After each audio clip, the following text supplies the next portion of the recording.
말씀은 전도서 1장 8절부터 11절까지 말씀입니다. 자막을 통하여서 표신 성경을 통하여 함께 말씀을 읽도록 하겠습니다. 모든 만물이 피곤하다는 것을 사람이 말로 다 말할 수는 없으나 눈은 보아도 족함이 없고 귀는 들어도 가득 차지 아니하도다. 이미 있던 것이 후에 다시 있겠고 이미 한 일을 후에 다시 할지라. 해 아래에는 새 것이 없나니 무엇을 가리켜 이르기를 보라 이것이 새 것이라 할 것이 있으랴. 우리가 있기 오래전 세대들에게도 이미 있었느니라. 이전 세대들이 기억됨이 없으니 장래 세대도 그 후 세대들과 함께 기억됨이 없으리로다. 아멘. 몇 년 전에 한병철 독일에서 교수로 사역하시는 우리 한국인 한병철 철학자 교수님이 피로사회라는 책을 썼습니다. 이분이 피로사회부터 시작하여서 이런 방식으로 책을 쓴 것이 한 몇 권 있습니다. 근데 이 피로사회를 읽을 때 처음에는 참 어려웠습니다. 단어도 어렵고 말도 어렵고. 그런데 핵심은, 제가 파악한 핵심은 우리가 너무나 생산 중심의 삶을 살아가고 있는데 이전에는 주인과 종업원이 분리되어 있었다는 거예요. 그래서 주인은 일을 시키는 사람이고 종업원은 일을 하는 사람이고, 아주 우리가 살아온 삶의 구조가 그렇죠. 그런데 이 피로사회는 주인과 종이 분리되어 있는 것이 아니고 이제는 한 사람 안에 주인도 있고 종도 있다는 거예요. 예를 들면 우리가 꿈을 꾸면서 내가 이번에 공부를 잘 해야겠다, 공부를 1등을 해야겠다. 여러분, 그거 괜찮은 일이잖아요. 그런데 자기가 생각을 해서 공부 1등 해야지, 그게 주인이 된 거예요. 자기 생각대로 하려고 하니까. 그런데 그 다음부터 공부 1등을 하려고 하면 끊임없이 공부를 해야 되니까 이제는 자신의 욕망에 의해서 자기가 종이 되어야 한다는 거예요. 이런 눈으로 가만히 보면 오늘날 사회가 겪고 있는 피로사회는 그 사람 안에 이미 주인 노릇하는 것도 있고 그것을 성취하기 위해서 끊임없이 자기가 종으로 산다는 거예요. 그래서 인간은 쉴 수도 없고 쉬지도 못하고 거기다가 사회 구조도 끊임없이 평가하고 결과를 가지고 생산성을 가지고 이게 평가하는 사회가 되다 보니까 사람이 거기 다 종이 되어 있는 거죠. 돈은 벌어야 되고 평가를 해서 좋은 결과가 나오지 못하면 돈은 못 벌고, 그러니까 계속 반복되는 그런 삶을 두고 피로사회라, 내 안에 주인 노릇하는 것과 종 노릇하는 것이 다 있다. 참 저는 지혜로운 분석이고, 우리 사회가 왜 이렇게 쉼이 없고 사람들이 끊임없이 평가에 시달리는지 그 글을 보면서 조금 알 수 있게 되었어요. 그런데 오늘 전도자는 이미 오래전에 이렇게 말을 하고 있습니다. 모든 것이 헛되다, 모든 것의 해 아래 수고가 모든 것이 헛되다라고 말할 때에 8절에 보면 모든 만물이 피곤하다는 것을 사람이 말로 다 말할 수는 없나니 눈은 보아도 족함이 없고 귀는 들어도 가득 차지 아니하는도다. 족함도 없고 채워지지도 않는 것을 계속해서 추구하고 있는 인생들, 이것이 욕망에 사로잡혀, 여기서 말하는 욕망은 나쁜 뜻은 아닙니다.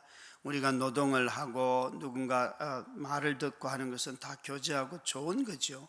그런데 여기에 말하는 것을 가만히 보면 족함이 없고 차지 않고 만족이 없다는 것이에요. 우리가 갖고 있는 이 욕망의 만족 없음이 우리를 얼마나 괴롭히는지, 우리는 끊임없이 무엇을 성취하고 남기려고 애를 쓰는데 문제는 성취하고 얻은 것을 가지고 누리냐고 묻는 것입니다. 집을 얻어서 그곳에 삶을 살아야 되는데 다들 집을, 부동산 가치를 가지고 자꾸만 집값이 올라갔는가 떨어졌는가 이것에 관심이지, 오늘 같이 밥을 먹었는가, 온 가족이 함께 행복하게 잠을 잤는가, 또 일주일 내내 살면서 집에서 가족들이 마주 앉아서 함께 깔깔거리며 웃고 뒹굴고 할 그런 시간조차 없는 인생들. 그런데도 불구하고 집은 항상 커야 되는 이유가 가족이 많아서가 아니고 이 집값이 올라가서 돈을 벌어야 되기 때문에. 여러분, 이거 왜 소유합니까? 이런 소유관을 갖고 있다 보니까 얻는 데서 만족하는 것이 아니라 얻고 난 뒤에 이게 가치가 올라가는가 떨어지는가 이것에 사로잡히는 거예요. 한번 어제 저녁도 생각을 해보세요. 여러분 집에 가셔서 주일을 마치고 집에 가서 가족들하고 깔깔거리며 웃으면서 하루 저녁을 행복하게 보내셨는지, 그런 보낸 집이 있다면 정말 복된 집이에요. 어제 연말 예결산 당회를 마치고 누가 신방을 요청해서 갔는데 저희 교회 성도는 아니에요. 저희 아내가 오래전에 장애인 조기교육실에서 교사를 할 때에 그곳에 어린아이로 왔던 그 동생이, 남동생을 둔 누나가 어떻게 방송을 보고 이렇게 물어가지고 자기 집에 꼭 한번 신방을 오라고. 그러니까 제 아내가 한 30년, 40년 전에 만났던 학생의 누나예요. 결혼을 해서 이 근처에 산다고 교제를 하러 갔는데 남편이 없었어요. 그래서 제가 속으로는 순간 당황했죠. 근데 남편이 12시가 돼야지 퇴근합니다, 목사님. 우리 남편은 안 믿는데 이렇게 3교대 근무하면서 저 파주까지, 갈매에 사는데 파주까지 그렇게 출퇴근을 하면서 살고 있습니다. 밤 12시 돼야지 퇴근합니다. 아이를 혼자 봅니다. 참 여러분, 주일인데 참 쉬지도 못하고 일하는 사람이 얼마나 많겠습니까?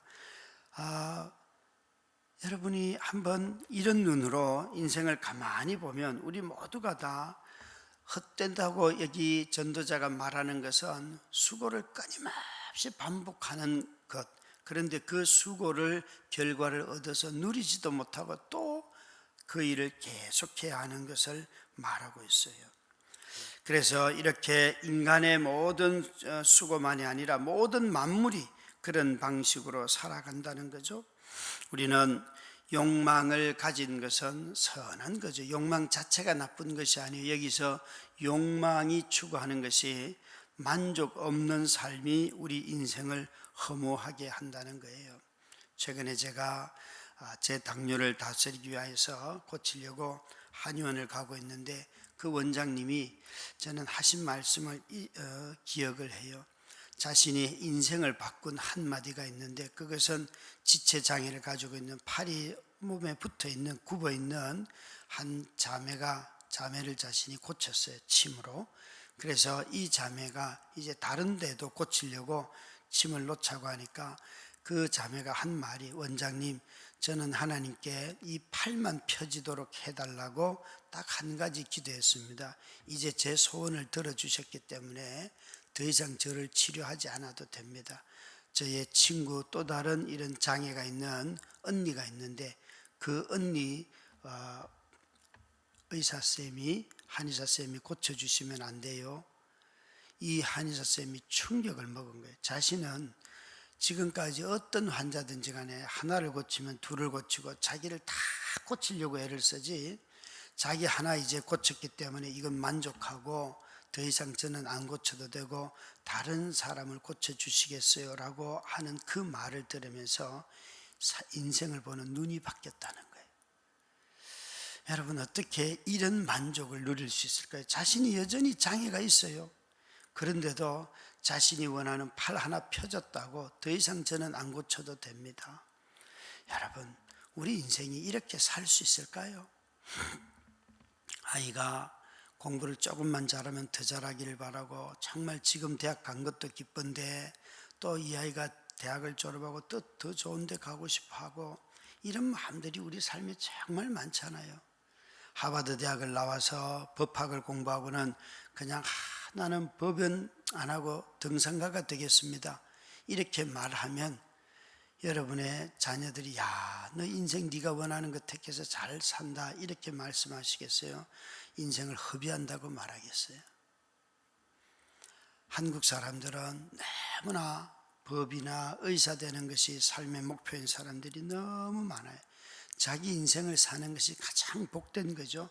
하나님의 부르심을 따라 사는 것, 누리며 사는 것, 참으로 만족하며 사는 것. 하이니 벨이라고 하는 사람이 쓴 단편 소설에 이런 게 있다고요.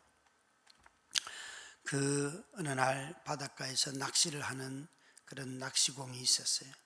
이 사람은 매일 그 같은 자리에 와가지고 고기를 한두 마리만 잡고 집에 돌아가는 거예요. 그거 가지고.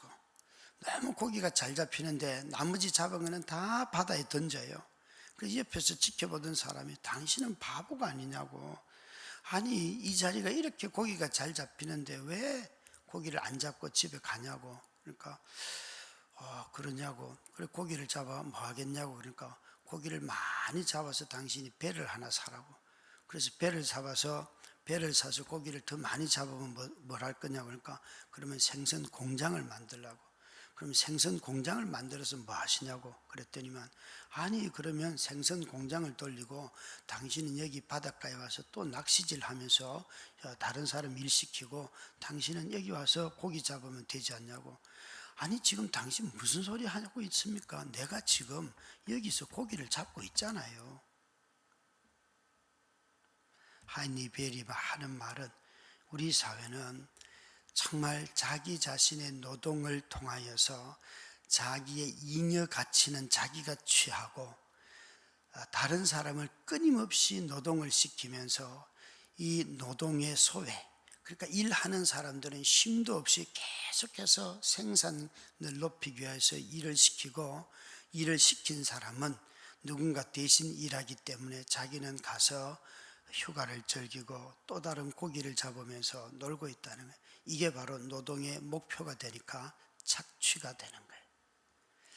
여러분, 우리는 이런 방식의 삶 속에서 살아가고 있지요. 이것이 우리 사회의 모습이죠. 그래서 여기에 만물이 다 피곤한 것입니다. 그래서 이 전도자는 우리에게 이렇게 말합니다. 너희가 정말 해 아래 새 것이 있는가? 라는 이 질문 앞에 우리 인간이 끊임없이 새로운 것, 좋은 것 찾아 나서지만 사실은 그는 욕망의 노예가 되죠.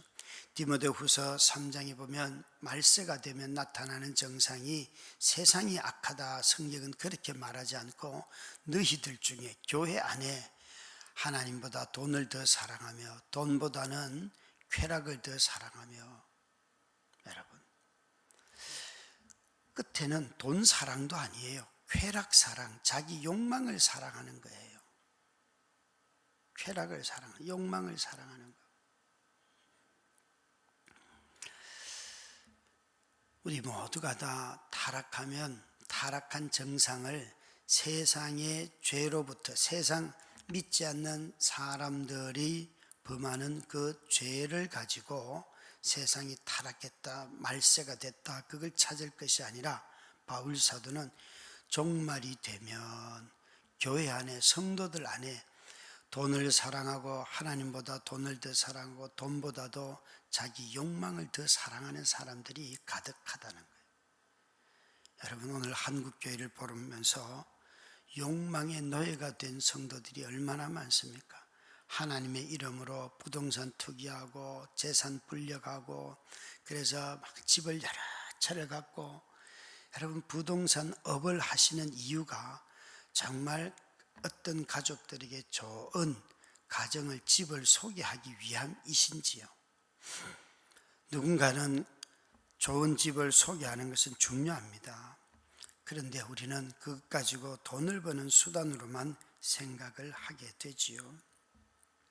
우리 모두는 다 깊이 우리 자신의 욕망을 살핌으로 말미암아 새로운 것이 없는데도 자꾸 새 것인 것처럼 말을 하고 그것에 속는 삶을 살아가요. 그게 소비주의 사회의 어쩌면 핵심이기도 해요. 물건 나오는 거 새로운 거 별로 없습니다. 똑같은 원리를 가지고 포장만 바꿀 뿐인데도 불구하고 마치 새 차고 새로운 컴퓨터고 새로운 핸드폰이라고 말하는데, 여러분 우리 모두는 다 자신의 욕망에 속지 말아야 합니다. 이 전도자는 우리에게 이렇게 말하고 있습니다.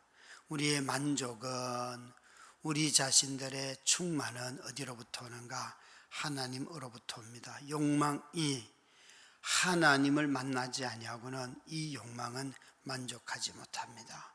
우리의 삶에 그래서 하나님께서 너희 속 사람이 변화되어, 우리가 예수를 믿으면 속 사람이 변화되어서 욕구가 달라집니다. 이 달라진 욕구를 새로운 인생이라 하고, 새로운 자아라 하고, 새로운 삶이라 하고, 새로운 인간이라고 합니다. 똑같이 죽는 몸에 달라진 욕구가 우리 인생을 다르게 살도록 하고, 하나님의 영원하심을 오늘도 우리에게 주시는 물건들, 채워주시는 공급을 가지고 영원하신 분이 오늘 하루 먹을 양식을 주셨고 하루 즐길 이 커피를 주셨구나 라고 생각하며 믿으며 만족하며 사는 것입니다. 이 만족으로 충만한 하루가 되어서 자신의 욕망에 이끌려서 필요한 사회가 아니라 자기의 욕망을 다스림으로 하나님을 주인으로 삼고 만족하며 살아가는 우리 모두가 되시기를 주의 이름으로 축원합니다. 기도하겠습니다. 아버지 하나님, 잠시 있다 사라질 것을 붙잡는 우리의 욕망도 대단하지만 잠시 있을 것을 우리에게 공급하셔서 너희의 마음은 내가 만족해 한다, 너희의 삶의 충족은 나로 말미암는다라고 말씀하시는 주님을 찬양합니다. 오늘도 우리의 욕망을 하나님의 은혜로 다스리게 하시고 거듭난 고백으로 잘 다스려서 새 사람으로 삶을 살게 하옵소서. 예수님 이름으로 기도드렸습니다. 아멘.